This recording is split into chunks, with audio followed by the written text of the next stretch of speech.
경기했다 빨간별 있는 지역에 지금 교회가 이만큼 지금 건축이 되었습니다. 이제 곧 지붕을 얹고 이제 바닥을 공그리를 치면은 이제 교회가 어쨌든 교회가 생깁니다. 우리 보다하 지역에 파란별 아래 있죠. 거기는 이미 이제 다 지붕이 올라갔고 아마 지금쯤은 바닥 공사하는 중일 겁니다. 아직 사진은 못 받았습니다. 그리고 무배무라는 지역 보라색 별, 예, 거기도 이랬었는데 저희가 교회였었는데 이렇게 지금 열심히 올라가고 있습니다. 네, 이렇게 열심히 하고 있어서 아마 다음 주 정도에 되면은 또 이제 지붕을 얹는 그런 모습이 보이지 않을까 생각을 합니다. 정말 여러분 기도해 주시고 꼭 여러분 기도하실 때 주님 교회 건축을 통해서 배경이 변화되게 하시고 이슬람이 계속해서 북쪽에서 남쪽으로 내려오는데 우리의 이 선교 사역을 통해서 기도를 통해서 이슬람의 그 남진이 스탑되게 하시고 이 베냉이 이 아프리카 불업권 지역에서 정말 복음의 전초 기지가 될 수 있도록 하나님 역사해 달라고 그리고 또 제가 또 여러분들 만나서 또 이런 또 얘기 나눌 때에 또 마음에 감동하셔서 또 이제 교회 건축하는 일에 헌신할 수 있도록 그렇게 하나님께서 또 역사해 달라고 꼭 기도하실 때 저를 위해서도 우리 교회를 위해서 기도해 주시기를 부탁을 드립니다.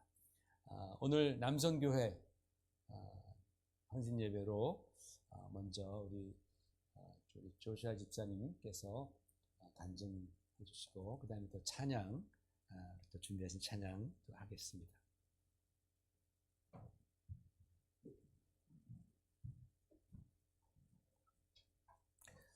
지난번 여선교회 헌신 예배 때 간증에 너무 많은 은혜를 받았습니다. 그래서 굉장히 부담이 돼가지고 기도를 하며 마음의 정리를 해봐도 어떻게 간증을 해야 할지 생각이 안 나서 제 여동생에게 상담을 청했습니다.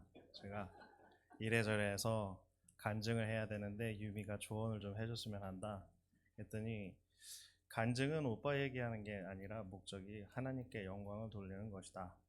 오빠는 작아지고 낮아지면 되고 하나님이 보이면 된다. 그래서 제가 만난 하나님 얘기를 같이 나누고 싶은데 제 얘기는 뭐 주의 깊게 안 들으셔도 되고 거기에 저와 함께 하신 하나님이 보였으면 좋겠습니다. 전 주위에 그 하나님을 잘 섬기는 사람들이 많은 환경에서 자랐습니다. 아버지는 노년의 목사님이 되셨지만 제 부모님은 자라는 동안 항상 진실된 크리스천의 모습을 보이시는 그런 분들이었습니다. 아이들이 부모의 신앙에 들이는 잣대는 꽤 무섭습니다.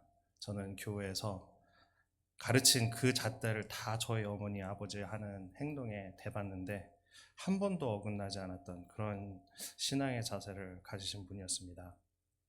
어렸을 때 저와 한방을 쓰시던 삼촌이 목사님이 되셨고 이모부도 고모부도 사촌 형도 그래서 제 주위에는 목사님이 여러분이 계십니다. 그런 분위기에서 자란 제가 처음으로 신앙의 힘든 일을 겪게 되었습니다. 제가 한국에서 자라서 떠날 때까지 한 곳에서만 있었고 제가 어머니 뱃속에 있을 때부터 제가 알았던 한 목사님이 계셨습니다.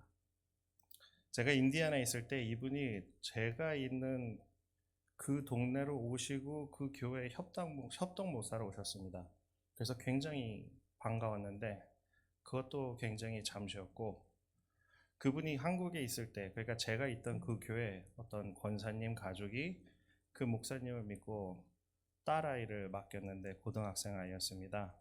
근데 이 목사님이 성추행으로 교회가 발칵 뒤집히는 일이 있었습니다. 교단의 조언대로 그분이 근신의 시간을 갖고 상담을 받았으면 될 것을 자존심인지 무엇인지 그분은 교회와 교단을 떠나 결국 알려진 이단 교회로 가신 걸 보게 되었습니다. 그리고 제게 다가와 그 이단 신앙을 믿게 설득하려고 하셨습니다. 그래서 그 경험을 통해서 굉장히 실망을 한 적이 있었습니다. 한국에 제가 다닌 교회는 이분이 담임 목사였던 그 아버지 그 비롯한 몇 분이 개척한 그 교회뿐이었고, 그분들의 다 자녀들끼리도 사촌들보다 더 가깝게 우리는 뒹굴면서 자랐습니다. 내게 있었던 신앙의 기본 토대부터 전부 그분의 설교를 통해 이루어졌는데, 어느 날 이분은 새로운 신앙을 장착하셨습니다. 이게 제가 대학교 2학년 때였는데, 그때까지는 그분이 저의 그 신앙의 아버지 같은 분이었는데 정말 혼돈스러웠습니다. 신앙의 뿌리채까지 뽑혔다가 다시 자리 잡는 경험이었지만, 그 뒤로도 교회는 꾸준히 빠지지 않고 다니려고 했고, 그 다음에 봉사도 했습니다. 한인들이 비교적 많지 않은 인디애나폴리스 도시에 크진 않았지만 제가 다닐 교회는 잘 성장하고 있었습니다. 그런데 어느 날 또 협동 목상으로 계시는 목사님이 교회 안에서 쿠데타를 일으키고 교회를 장악하려는 정치적인 선동이 벌어졌습니다.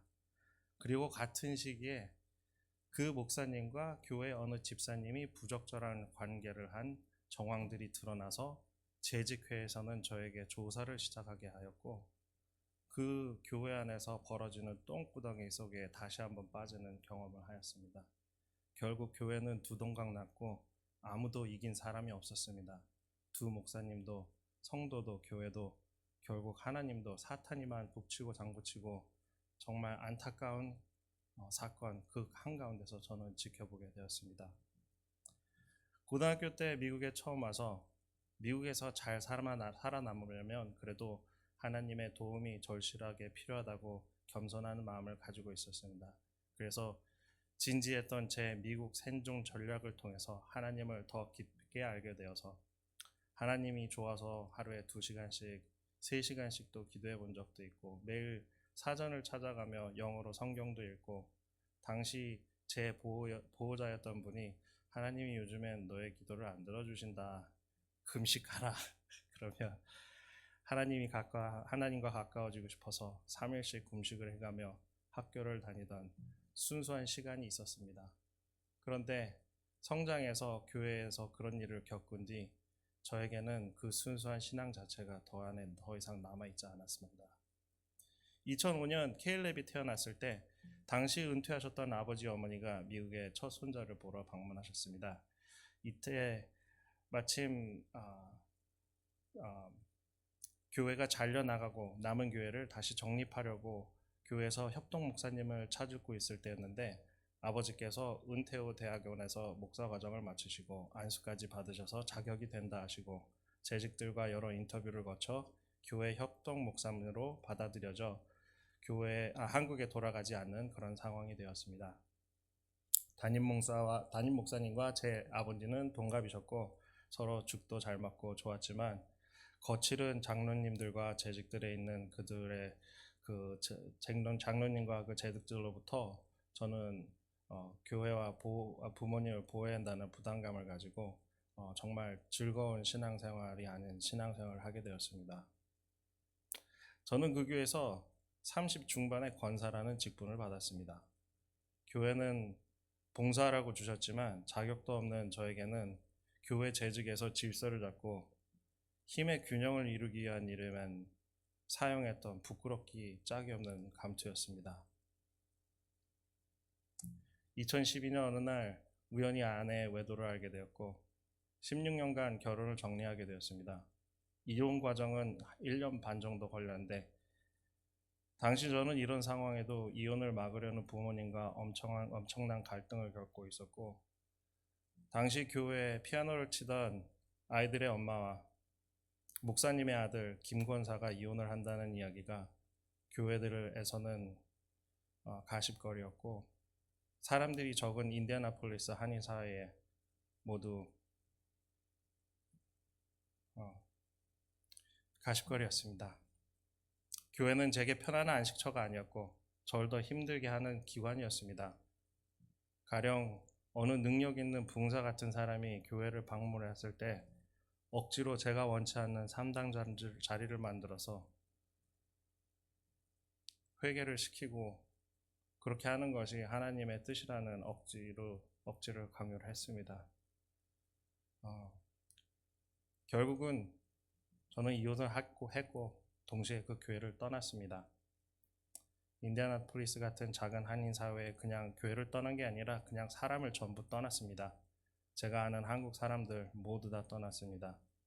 제게는 이런 상황을 아무것도 아니게 저를 받아줄 수 있는 미국인 세상이 있었고 저는 그냥 그곳이 편했습니다. 그래서 교회를 나가지 않았습니다. 그리고 미국 교회를 한 달에 한두 번씩 한 2년여 다니다가 2016년부터는 아예 교회를 다니지 않았습니다. 그리고 교회를 다시 돌아온 게 7, 8년 뒤 2024년 3월 중순 큰사랑교회입니다. 많은 분들이 아시겠지만 회사에 제가 참여하는 프로젝트가 다른 나라의 정부의 간섭으로 성사가 안 되는 회사 창사 이래 초유의 불상사가 생겼는데 그 당시 저희가 있던 팀 전부는 휴스턴 텍사스로 새로 매입한 회사를 인수하는 팀으로 빨리 전환을 하고 근데 저만 알파레도 공장으로 오게 되었습니다. 사실 알파레다 공장은 작아서 조일자에 무슨 공장이 있다는 정도만 알지 전혀 관심도 없고 이전에 의지도 없었습니다.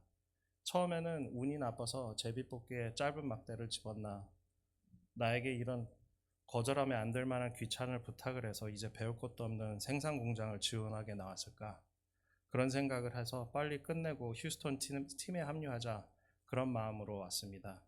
3개월 얘기하던 지원이 8개월이 되었고 전 예전 팀이 휴스턴 일을 마치고 독일 비브라운 회사를 인수하는 스페인 바르셀로나로 합류하기로 되었었는데 갑자기 조한스크리에 있는 새로운 공장을 짓게 되었으니 그 프로젝트에 와서 도와달라는 제안을 받았습니다. 그래서 저는 서둘러 있어야 할 곳을 찾는 중 2월 말경 전혀 알지도 못하는 김 목사님 집에 방을 렌트해서 이사를 들어오게 되었습니다. 당시 집주인님들이 목사님 사모님이라는 사실은 알고 있지만 교회에 다닐 생각 전혀 없었고 코비드로 어머니가 돌아가실 때 살려달라고 하나님께 기도했던 이유로 그동안 하나님과 대화도 성경 구절 한마디도 들여다본 적이 없었습니다. 그런데 어느 날 난데없이 목사님께서 출근을 하려고 문을 나서는데 예배 설교 통역을 할 수 있냐고 물어보셨습니다. 그래서 저는 네라고 서슴없이 대답했습니다. 마지막으로 제가 교회를 떠날 때 가득했던 귀찮고 부담되고 역겹기까지 했던 그런 기억들이 그 질문을 대답하는데 아무런 장애가 되지 않았습니다. 지금 생각해 보니 이 대답은 하나님이 제게 시킨 것이었습니다. 그래서 그 다가오는 주일에 처음으로 이 교회 주차장에 차를 대고 교회로 들어오는데 내 집이다. 여기 좋다. 가 제 첫인상이었습니다. 그리고 예배를 드리고 느꼈습니다. 하나님이 여기서 날 기다리셨다. 와, 목사님 설교는 정말 최고다. 그리고 이 교회 이름까지 마음에 들지? 큰사랑교회 Great Love Church 너무 좋다. 블라인드 데이트에 나갔는데 김태희가 나온 기분이었습니다. 이런 기분 좋음이었습니다. 사실 그보다도 미국에 와 자주 못 보던 우리 막내를 한 14년에 만에 한번 보게 됐거든요. 그때가 사실 어머니가 돌아갔을 때 14년 만에 저희 막내가 한국에서 와서 봤는데 그때 기분과 굉장히 비슷했습니다. 여기 왔을 때 정말 오래 기다리던 사람을 만난 것 같은 기분이었고 그래서 저는 아직도 매주 예배 때 가슴이 벅차고 마음이 졸여집니다.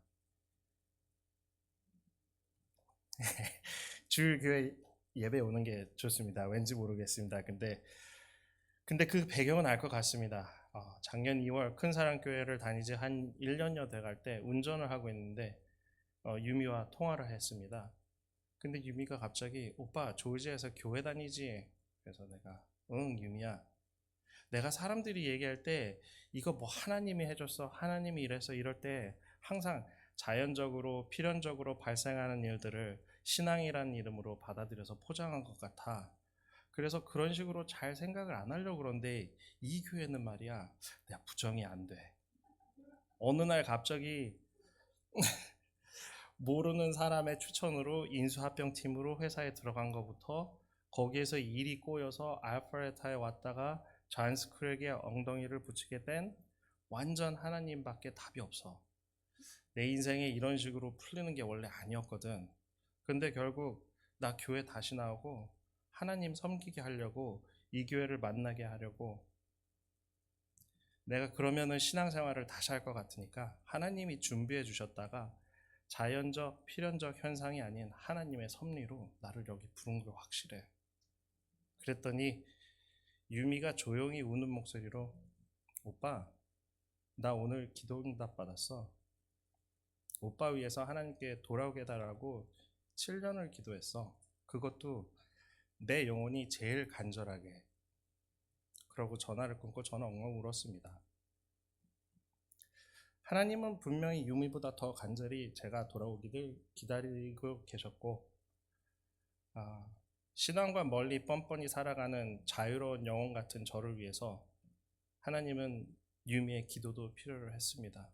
그리고 영혼을 구원을 하기 위한 기도는 하나님이 절대 떨어뜨리지 않는다는 그런 생각도 하게 되었습니다. 목사님께서 영어 설교 번역자가 필요했던 것도 거침없이 제가 네라고 대답한 것도 다 협력하여 선을 이루기 위해서는 하나님의 일이라고 생각됩니다. 짧게 한 에피소드만 말씀드리겠습니다. 제가 미국에 처음 와서 학교에 들어가야 하는데 6학년 때 한국에 맞은 불주사 때문에 결핵 반응에 양성 문제로 학교에 못 가는 그런 상황이 벌어졌습니다. 의사가 양성 반응이 너무 심하다. 당장 학교에 못 들어간다 얘기했습니다. 당시 유학 비자로 온 저는 이 학교에서 거절당하면 한국에 돌아가는 상황이었습니다. 한국에서 다니던 학교에 자퇴하고 미국에 온 지 6개월이 채 안 되던 때였습니다. 어느 날 오늘 오후 간절히 기도했습니다. 하나님, 이렇게 미국 와서 학교도 못 돌아가는 거예요? 그러다 잠이 들었습니다. 아주 넓은 길에 많은 사람들 사이로 제가 걸어가고 있습니다. 근데 길 옆에 계신 예수님께서 저를 부르셨습니다. 저는 고개를 들어 그분의 얼굴을 쳐다볼 수는 없었습니다. 그런데 그분이 예수님인 건 알고 있었습니다. 내게 성환아, 너가 나를 사랑하느냐 물어보셨습니다. 그래서 인류의 죄를 위해서 돌아가신 게 너무 감사합니다 라고 대답했습니다. 다시 한번 물어봤습니다. 네가 나를 사랑하느냐? 주저하면서 그냥 모든 게 감사합니다. 세 번째 물었습니다. 네가 나를 사랑하느냐? 그래서 아주 조심스럽게 네 라고 대답했습니다. 그래, 내가 너를 위해서 기도해 줄 테니 그러면서 손을 제 가슴에 얹고 기도해 주셨습니다. 저는 힘이 빠진 듯한 것을 느꼈고 주님이 따뜻하게 안아주시고 눕혀주셨습니다. 그리고 깨서 당시 제 보호자였던 사모님 방에 들어가서 방에 가서 문을 두드렸습니다. 그분이 문을 열고 나오시더니 대번에 저 얼굴에서 빛이 난다고 보이지 않는다고 하시더군요. 이 무슨 천주교의 스티그마도 아니고 갑자기 이런 말씀하셔서 놀랐습니다. 그래서 제가 예수님을 만난 것 같아요. 예수님께서 저한테 사랑하냐 3번을 물으셨어요. 그랬더니 그분이 요한복음 21장을 읽어보라 했습니다. 거기에서 예수님이 베드로에게 3번 같은 질문을 하시고 베드로가 내가 주님을 사랑할 줄 주님이 아시나이다 하니 주님께서 내 양을 먹이라 하시고, 저는 이게 제 기도에 대한 대답이라고 확신했고, 그리고 의사에게 상담을 해서 엑스레이를 찍고 스케줄을 잡았습니다. 그리고 모든 게 정상이 되어서 학교를 다시 다닐 수 있게 되었습니다. 이 꿈이 1991년 8월이었는데 정확히 33년 동안 잊고 살았습니다. 까마득하게 잊고 살았습니다. 근데 2024년 토요일 어느 날 아침 기도를 마치고 저는 이 꿈이 기억났습니다. 그리고 머지않아서 교회에서 배냉 단기 선교를 간다는 말씀을 들었습니다. 그때 하나님이 마음에 2가지를 뚜렷하게 주셨습니다. 먼저 이 꿈을 떠올리게 하셨습니다. 내 양을 먹이라 말씀하신 주님의 말씀에 저는 한 번도 양에게 다가가지 않았습니다. 가장 가까운 저희 아이들 겨우 작년에 큰사랑교회에서 침례를 받게 한 게 전부였습니다. 그리고 제가 17살 때 못 알아듣는 영어로 어떤 설교를 듣고 기도한 것이 생각났습니다. 이렇게 기도했습니다. Give me courage to say yes, Lord, I'm available for you when you ask me. 이게 17살 때 제가 기도를 했던 것인데 하나님이 기억나게 했습니다. 그래서 순종하는 마음으로 어쩌면 미국에 처음 닫혀있던 문을 열어주신 주님께 아직 갖지 못한 빛을 갚는다는 그런 마음으로 베냉에 갔습니다. 거기에 그들의 찬양 속에서 목사님의 말씀에 그리고 하나님을 영접하는 그들의 모습에 성령님을 보았습니다. 큰사랑교회를 통해서 하나님은 베냉의 선교를 시작하셨습니다. 오늘도 돌아오지 않는 양들을 간절히 기다리고 계십니다. 저는 알았습니다. 저를 기다렸던 것보다 더 간절한 마음으로 하나님은 베냉인들의 구원을 기다리고 계십니다. 그 일이 일어나기 위해서는 누군가의 기도를 필요로 합니다. 유미의 기도가 저를 하나님에게 돌아오게 했던 것처럼 베냉에 있는 사람들의 구원을 위해서 저희들은 기도를 해야 될 것 같습니다. 그리고 영혼을 구하는 기도는 땅에 떨어지지 않습니다. 희생도 필요하고 물질도 필요합니다. 그리고 하나님의 시간이 되면 모든 것이 협력을 하여 선을 이루게 될 것이라고 굳게 믿습니다. 주위에 하나님께서 기다리시는 양이 있다면 그들을 위해 기도하는 거 잊지 마세요. 그리고 주님을 사랑하면 주님께서는 내 양을 먹이라 말씀하셨습니다. 주님의 양들에게 다가가시기 바랍니다. 그리고 제가 가장 사랑하는 이사야 40장의 27절 31절을 말씀을 나누고 마치겠습니다. 이 성경 구절은 BC 6세기경 바빌론의 나라를 뺏기고 이스라엘의 왕과 공주들이 왕이 보는 앞에서 욕을 보이고 왕자가 다 처형을 당해서 죽고 그 다음에 이스라엘 당시 왕은 눈이 뽑혀 이스라엘 백성들과 바벨론으로 포로로 끌려갔을 때입니다. 그들은 그곳에서 하나님을 섬길 수가 없었고 그리고 하나님이 그들에게 멀리 있다고 느꼈습니다. 이스라엘은 그 뒤로 2500년이 넘도록 그 땅에서 주권을 행사하지 못합니다. 그런 이스라엘 사람들에게 답답한 마음에 하나님은 이렇게 말씀하십니다. 야곱아, 내가 어찌하여 말하며 이스라엘아, 내가 어찌하여 이르기를 내 사정은 여호와께 숨겨졌으며 원통한 것은 내 하나님께서 수리하심을 받지 못한다 하느냐? 너는 알지 못하느냐? 너는 듣지 못하느냐? 영원하신 하나님 여호와 땅끝까지 창조하신 자는 피곤치 아니하시며 곤비치 아니하시며 명철이 한이 없으시며 피곤한 자에게 능력을 주시며 무능한 자에게 힘을 더하시나니 소년이라도 피곤하며 곤비하며 장정이라도 넘어지며 자빠지되 오직 여호와를 앙망하는 자는 새 힘을 얻으리니 독수리의 날개가 올라감 같을 것이요 다른 박질하여도 곤비치 아니하겠고 걸어가도 피곤치 아니하리로다. 아멘.